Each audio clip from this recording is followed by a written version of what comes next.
everybody, today I will be talking about NFTs and what are they. So let's get started with first the tables of contents. This number one, what are they? Second, how to get them, and third, why they're bad. And here is a picture of an NFT from the Bored Ape Yacht Club, and I'll talk more about them in this section, where we talk about what are NFTs. So let's get started. What are they? So number one, NFTs are short for non-fungible tokens, and they are online images bought using an online currency called Ether. Now, not to get Ether mixed up with Ethereum. Ethereum is a type of blockchain. It's one blockchain. I'll be explaining what blockchain is later. But Ether is just a currency run by a blockchain called Ethereum. So, next, it uses blockchain technology and a blockchain called Ethereum. I talked about this before, and I'll be explaining what blockchain is later in like a couple of lists, and I'll also be talking about Ethereum. And now, what is blockchain and minting? So first of all, this is the full definition from Google. So a system in which a method of transaction made in Bitcoin or another cryptocurrency, this currency we're talking about is Ether, and are maintained across several computers that are linked to a peer-to-peer network. So now for an easier explanation, basically blockchain is an open database run by many computers across the world. You can think of it like a mind hive in cartoons and stuff, where there might be like characters all over the world, and then there's like this one mind hive somewhere, and they store all of their information there, and in these servers that they use to store information, it takes up a lot of energy, and I'll be talking about why a lot of energy usage is bad in the third slide. And next is minting. Minting is publishing a unique asset on a blockchain. This blockchain would be Ethereum, so that it can be bought, sold, and traded. So the bought, sold, and traded is NFTs. So we can publish NFTs into websites like OpenSea. I'll be talking about them later. And then we can trade or make or buy NFTs from these sites using the currency called Ether, which is built on the blockchain Ethereum. And to sum it up, Ethereum stores all of the information of all of the NFTs ever, and it allows you to trade and collect and buy these NFTs. If these servers were to shut down somehow, all NFTs would crash, and I'm not sure, but I think they will lose all value until the servers are up again, obviously.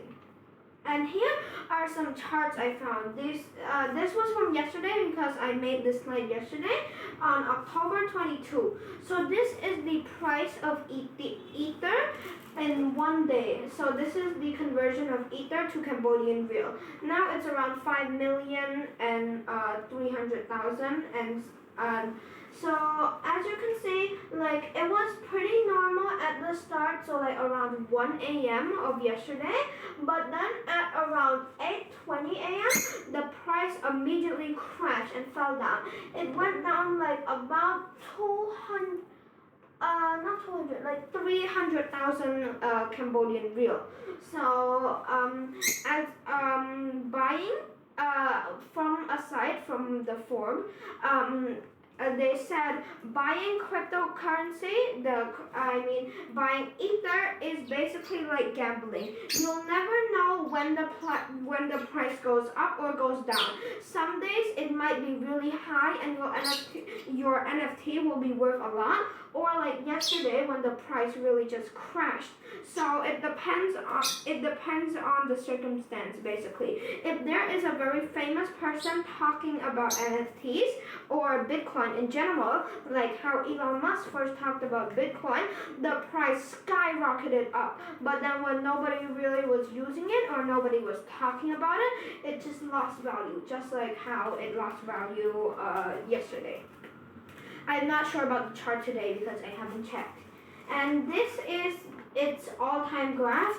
It started at around what looks like to be like 2015. So the price was just zero, and then around 2018 is when it really got big. NFT started appearing around 2017. So this is the price, and this was at its peak around like 2020 or 2021. This was when NFTs were really popular, like late 2020, the entire of 2021, and early 2022. Everybody was talking about them, and the price just skyrocketed. But now the price is very low. It's basically equal to the price in 2018. But it's still very expensive. 5 million Cambodian real is nothing to laugh at. Alright, number 2, how to get them, how to get NFTs. So we can use sites like OpenSea. OpenSea is an online site. Oh, sorry, I accidentally put that. It's an online site used to buy, trade, and collect NFTs. OpenSea is where a lot of popular NFTs are sold, like the one I talked about, the Bored Ape Yacht Club. The Bored Ape Yacht Club is probably the most famous NFT collection out there. They're talked about everywhere, and like millions of people have bought from them. And this site, Ethereum.org, is where all of the blockchain stuff happens. This site will allow you to read all of the documentations and learn how to use Ethereum. And Ethereum is what is used to power Ether and many other websites. Now, Ethereum isn't that bad. I'll be talking about why blockchains are somewhat bad later, but they're pretty decent in comparison to NFTs. So Ethereum here's a quote from the website. Ethereum is the community-run technology powering the cryptocurrency Ether, or ETH, so the short form, and thousands of decentralized applications. So these applications include this one website I found by a YouTube channel called Mr. Who's the Boss. He talked about this website. It's used for buying digital land. Now, do you really own this land? No. What can you use with this land? Literally nothing. They're just made for fun, and they're not really used for anything. But they cost a lot. And when I say a lot, I mean a lot. Like maybe our house in the online website, it would cost basically the same or even more real world money in there, but it's converted into Ethereum. Alright, next is Opera Wallet. Opera Wallet is one of the many wallets online that you can use to store and buy Ether. You use OpenSea to buy Ether, but you get Ether from these online wallets. So unless you have an online wallet, you cannot buy anything from OpenSea, and vice versa. Alright, next up. The last part and the most important part in my opinion. Number 3, why they're bad. Now, we've looked at the bright sides of NFTs. From what I've told you, NFT seems like a really cool thing that allows artists to express themselves and earn a different way of getting, have a different way of getting money, and for fans to support them. But now we're gonna dive into the dark side of NFTs. So first of all, the environment. NFTs affect the environment a lot. So they use a lot of energy to power these computers, because these computers run all over the world, are powered 24/7, and they've been powered since 2017. So they use up a lot of energy, and this energy is equivalent to the country of Argentina, and the country of Argentina is the 8th largest country according to their land mass. Let me repeat, the 8th largest country. So there will be a lot of people there and there will be a lot of energy. This one artist, this French artist, he quit making NFTs because he found out that in just 1 second, in 10 seconds, his NFTs used up enough energy to power his entire house for 1 day. That's a lot of energy. So this in fact affects the environment a lot. If it uses renewable energy, which is a very slim chance, and we know that they don't use that much renewable energy like wind and water, it wouldn't be that bad. But sadly, they're using fossil fuels, which hurts the environment a lot. It releases a lot of gas and carbon dioxide into the air, and it makes our ozone layer worse, and one day it might lead to very, very strong climate change, and climate change is going on right now. I might do a presentation about that next week. So next is it affects artists, and a lot of people are doing very illegal things with NFTs. Like, first of all, stealing art. A lot of people are stealing art to use for NFTs. They found an art piece online, they downloaded it, they minted it, and they pretended like it was their own. Like, there was this one Marvel collection I found online, and even though it is originally drawn by them, they do not own Marvel. Marvel did not make that collection, and they are not affiliated with Marvel. So they're not allowed to use that copyright. But now they're using that copyright to earn money. And one PNG, it's actually a GIF. So one GIF cost around $20,000 just for one NFT of a superhero. That's a lot of money. That can be used to buy a somewhat small house or buy an apartment. Next is mass produced. Now, what do I mean by it gets mass produced? So for giant NFTs like the Bored Ape Yacht Club, they don't actually draw every single one of the NFTs because they have like 4,000 plus NFTs. So they make a lot of assets like the base ape, and then they make a lot of hats, they make a lot of glasses, they make a lot of different mouths, they make a lot of different shirts, and then they make a piece of code that tells it to randomize all of these assets, put them together, and they just make NFTs using that code. So it really puts like other artists that are actually producing authentic art, like they're getting really stressed out because everybody is releasing art pieces everywhere, and they take around 13 hours for one art piece, and we have to account in they have to sleep, they have to eat, they have to have a normal human life, they have to have relationships with their friends and families, and they don't just make one art piece for 13 hours every day. That would stress them out a lot. And there's also a thing called art block, which means they don't have that much creativity. So it really stresses out artists and actual artists who actually make authentic art, and artists that get their art stolen. Alright, thank you for listening to my presentation. If you have any questions, you can ask me. And this slide theme was made by SlideScope. Do you have questions? No. Okay.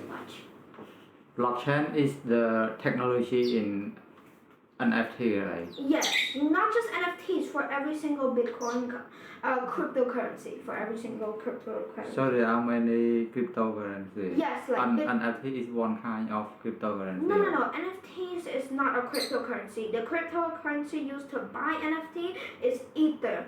NFTs is just a product that you can buy using Ether. Like, compare NFTs to apples and compare Ether to American dollars. NFT is the product. Yes. And Bitcoin, we can use Bitcoin to buy NFT. Ether. Bitcoin is a different type of currency. We can't use it. We can't use Bitcoin to buy NFTs. What is the difference between Bitcoin and Ether? Just like how Cambodian riel and American dollars are different, Bitcoin and Ether are also different. And NFT do not accept Bitcoin. No, they use Ether. They only accept Ether. Okay. And do you have? I see. You mentioned about why it is bad. Yes. And does it have any point to any good point? Yes, like some artists can get another way for their fans to support them, or maybe the artists could find another way to earn money, or they could like. It's like it's a very neat invention because now we only used to buy real world items like made foods and like gadgets and houses and stuff, but now we're expanding into digital world, like people are buying online currencies and video game items. So this is just one of the other many ways that we can buy things online, and it's really like helping us convert into the digital world better. But And wait, I also believe that NFTs will be used in the future because with blockchain technology, you will know if a piece is authentic and it comes from the actual author or artist, I mean. So we can, in stuff like the metaverse, we will actually know if somebody owns a product, and theft and stuff will not be easy in apps like in the metaverse in the future. But if we do not have Ethereum or Bitcoin, we still can use Visa card or Mastercard to purchase something online. Why we need Bitcoin or Ethereum? Oh yes. So Bitcoin and Ethereum is basically just like another type of currency for like for buying stuff online. Like in real life, we have currencies like the U.S. dollar or the Chinese yuan, and in online, there's also other currencies that we can use, and it makes like life easier online, so you don't have to earn a debit card or stuff like that. Well, I'm not trying to say that NFTs are good because they have a lot of cons to them, and the cons really outweigh the pros. Okay. Okay, thank you. Goodbye.